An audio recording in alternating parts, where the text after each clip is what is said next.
అతి త్వరలో రానయ్యున్న యాశ్వమసయ్య గారి దివ్యనామంలో ఈ మొదటి జామున మీ అందరికీ నా శుభాకాంక్షలు తెలియపరుస్తున్నాను. తండ్రి ఈ రోజంతా మనందరినీ కూడా ఆశీర్వదించునుగాక. ప్రియ సహోదరి సహోదరులారా, పరిశుద్ధ గ్రంథమైన బైబిల్లో నుండి కొన్ని మాటలు మనం నేర్చుకుందాం. ఒక వ్యక్తి హృదయపూర్వకంగా ఒక మనిషిని ఇష్టపడ్డప్పుడు అతనికి ఏదైనా ఇవ్వగలుగుతాడు. ప్రియ సహోదరి సహోదరులారా, మనము యావే సన్నిధిలో హృదయపూర్వకంగా మనం ఇష్టపడి యావేని ఆత్మతో సత్యముతో యావేని ఆరాధించినప్పుడు మనసారా ఆనందపడతాడట సృష్టికర్త. శ్రేష్టమైన బైబిల్ గ్రంథంలో మనకు తెలియపరిచే మాటలు కొన్ని విందాము. యోహాను సువార్త 4వ అధ్యాయం 24వ వచనంలో, అయ్యా మరి మేము యావేను ఎలా ఆరాధించాలి, యావేని ఎలా మేము కనుగొనాలి, ఆయన ఎలా ఉంటాడు అని మనం చాలామంది అడుగుతూ ఉంటారు. యావే తండ్రి అంటాడు.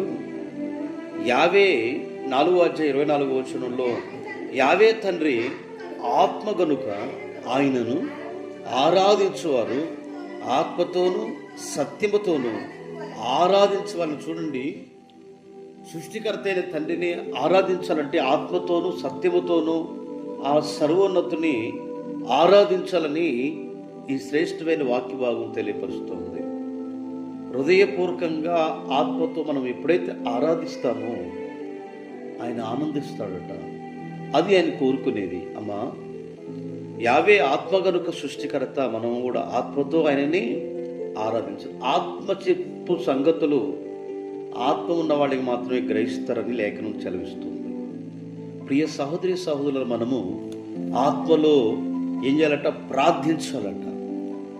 1 కొరింథీ పత్రిక 14వ అధ్యాయం 15వ వచనంలో, ఆత్మతో ప్రార్థన చేయుదును, మనసుతోనూ ప్రార్థన చేయుదును, ఆత్మతోనూ పాడదును, మనసుతో. ఇదేంటండి?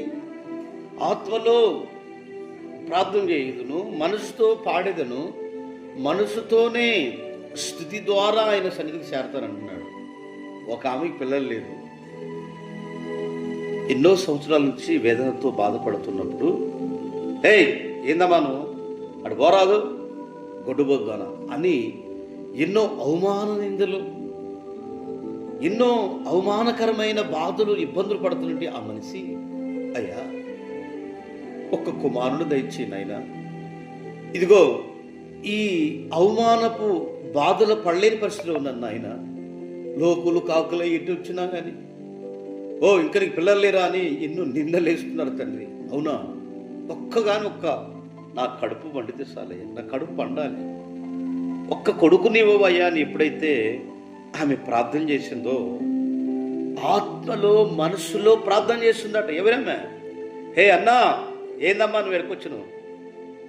ఏంది పొద్దున తాగొచ్చావని దైవజనుడు అడుగుతాడు. లేదు దైవజనుడా, నాయన నా బాధలు నా వేదనలు నాకు ఇలా ఉంది నాయన చెప్పేసి ఎంతో కన్నీళ్లతో ఆ దైవజనుడికి చెప్పినప్పుడు నిజంగా ఆమె ఒక నిర్ణయం తీసుకుని మొక్కుబడి చేసింది. అయ్యా నాకు కానీ ఒక కొడుకు ఇస్తే, ఒక కుమారుని ఇస్తే, గర్భపడితే అతడు నీ సన్నిధిలో వదిలిపెడుతున్నా. ఆత్మలో ప్రార్థన అంటే మీకు అర్థం కావాలో చెప్తున్నా. ఆత్మతో ప్రార్థన చేయుదును, మనసుతో ప్రార్థన చేయుదును, ఆత్మతో పాడేదును, మనసుతో పాడతారని. ఎలా పాడతారనే ఉదాహరణ మీకు చెప్పే ప్రియ సహోదరులారా, 1 సమూయేలు గ్రంథం 2వ అధ్యాయంలో మనం చూస్తే, హన్నా అనే ఆమె ప్రార్థన చేసినప్పుడు ఆత్మలో ప్రార్థన చేసింది. చక్కటి ప్రవక్తన గనది అని పేరు సమూయేలు. హల్లెలూయా. ప్రియ సహోదరి, ఆత్మలో మనం ప్రార్థించేవారుగా ఉండాలని ఈ లేఖన అర్థం తెలియపరుస్తుంది. అపొస్తలుల కార్యాల గ్రంథం 1వ అధ్యాయం 8వ వచనంలో, పరిశుద్ధాత్మ మీ మీదకి వచ్చినప్పుడు మీరు శక్తిని ఎదురు అని రాయబడింది. పరిశుద్ధాత్మ మీదకి ఎప్పుడైతే వస్తుందో అప్పుడు మనలో శక్తి బలంగా ఉంటుంది అనమాట. అరే ఏందిరా పొద్దుబడి జామైన గంటలు వెళ్ళి భాషలు మాట్లాడుతున్నారని చెప్పేసి నీ శరీరం నీ స్వాధీనంలో ఉంచుకొని, లేకుండా కాదండి, శరీరం స్వాధీనం లేకుండా ఎగురు పిచ్చిగత్తులు కాదండి. ఆత్మ వచ్చినప్పుడు మనోనేత్రాలు వెలిగింపబడి ఆత్మలో బలమైన ఆత్మలో పాడినప్పుడు, ఆత్మలో ప్రార్థించినప్పుడు, ఆయన మన మీదకి వచ్చినప్పుడు, ఆ శక్తి మన మీద కమ్మినప్పుడు మనం మన స్వాధీనంలో మన మాటలు కాదు కానీ ఆయన నీ ద్వారా మాట్లాడుతున్నాడు. ఆమేన్, హల్లెలూయా. అందుకని 2 కొరింథీ పత్రికలో 3వ అధ్యాయం 3వ వచనంలో మెత్తని హృదయం అనే పలకల మీద జీవం కలిగిన యావే తండ్రి ఆత్మతో రాయబడిన మెస్సయ్య పలకలై ఉన్నవాడు మనం. హల్లెలూయా, ఎంత గొప్ప భాగ్యం అండి. ఆ రోజు రాతి పలకల మీద యావే తండ్రి ఎలిపెట్టి రాశాడు. ఆత్మతో మనం హృదయం అనే పలకల మీద జీవం అనే వాక్కులు మన మీద రాసుకోవాలని ఈ వాక్యం, ఈ వాగ్దానం తెలియపరుస్తూ ఉంది. యోహాను సువార్త 6వ అధ్యాయం 23వ వచనంలో ఒక మాట చెలవిస్తూ ఉంది. నేను మీతో చెప్పిన సంగతులు, మాటలు ఆత్మయు జీవమై ఉన్నాయని ఈ మాట తెలియపరుస్తుంది. నేను మీతో చెప్పిన మాటలు ఉన్నాయి. అవి దేంతో చెప్తున్నా అంటే లోక మాటలు కాదో, కల్లబొలు కథలు కాదో, చిత్రకథలు కాదో, ఆత్మలో హల్లెలూయా ఆత్మ మాటలే నా ద్వారా మాట్లాడుతూ ఉన్నాడని చెప్తున్నాను చెప్పాడు కనుక. అందుకని మీరు ఆత్మను ఆరపుడని చెప్పేసి తెస్సలోనికీ పత్రిక 5వ అధ్యాయం 19వ వచనం, నువ్వు ఆత్మ పొందేవా? ఆత్మలో ప్రార్థన చేస్తున్నావా? నువ్వు ఆత్మను ఎందుకు ఆరుపుతావు?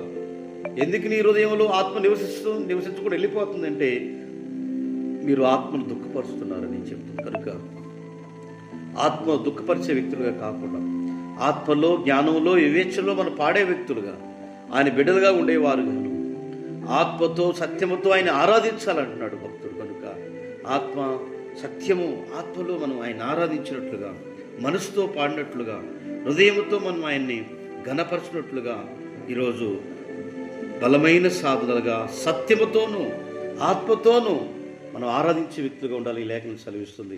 అట్టి